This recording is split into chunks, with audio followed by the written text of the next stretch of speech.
At the time of this recording on August 15th, yesterday was my birthday. And because of that, me and the family went to see the new The Naked Gun, starring Liam Neeson. And I've seen the original ones with Leslie Nielsen, which I enjoy those movies. And this one capped the spirit of those originals.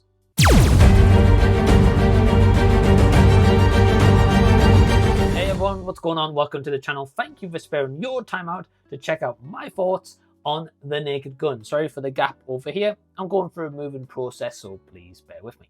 This is directed by Akira Schaffer.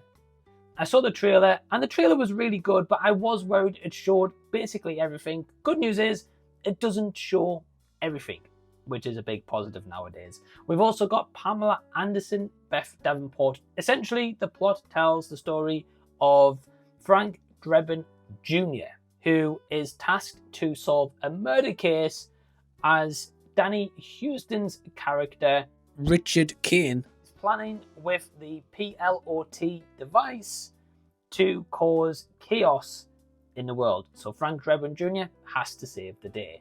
So yeah, after finishing this movie, I can say that I had a really good time. I had some great chuckles. I think this is ultimately a movie to experience, ideally if you can, with an audience, or at least like some friends or some family members, because I feel as if maybe if you watch this solo and you don't have that audience surrounding, yes, you can still have a good time with this movie, but hearing other people laugh always elevates a cinema experience, especially when it comes to a comedy.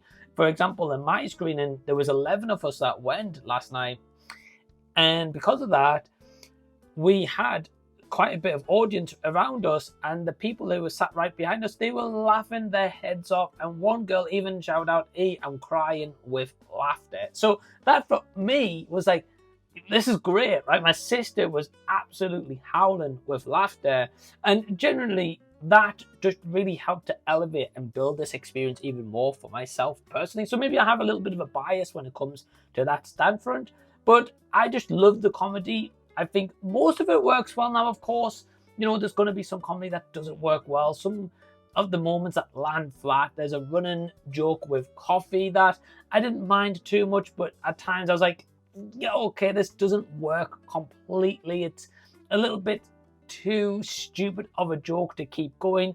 Maybe a few instances, yeah, but after that point, I was like, okay, it's getting a little bit tiresome now. In terms of the villain of Danny Huston, he's the generic villain. He plays this role to a T because that's basically all he ever is if he's a villain.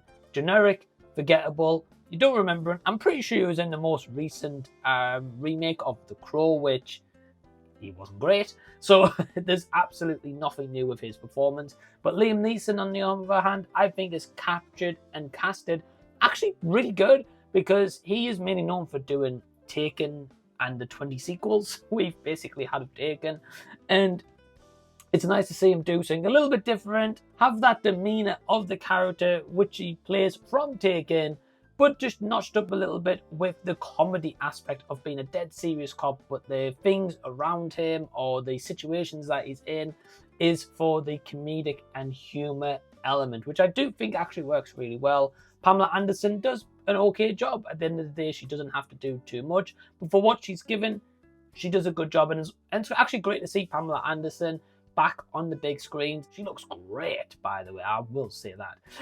But yeah, I just really had a great time with the comedy. It's just a fun movie, right? It didn't overstay its welcome. It was about less than 85 minutes, if that, because you've got the credits as well. And yeah, I just think in that aspect, this is a movie you can enjoy with friends, with families, with loved ones.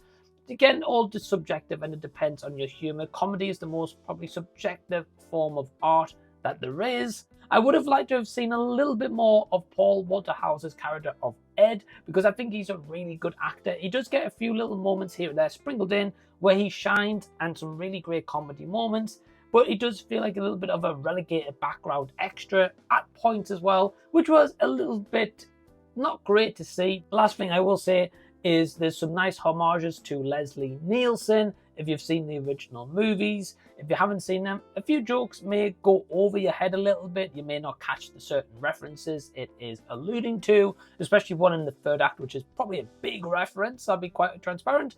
But you don't have to have seen those original movies, but it was still nice to see the homages and the fact that they acknowledged him, and not just a flat-out reboot where they didn't acknowledge anything that came before this one. So yeah, my overall score would be 3.5 out of 5. I had a good time. But have you seen The Naked Gun? Are you going to check it out? Let me know down below in the comment section so we can continue the discussion down there. And in the meantime, if you haven't seen these videos of mine, well, hey, click over here, have yourself a bit of a deep dive. Till the next time that I see you guys, I'll be seeing you later.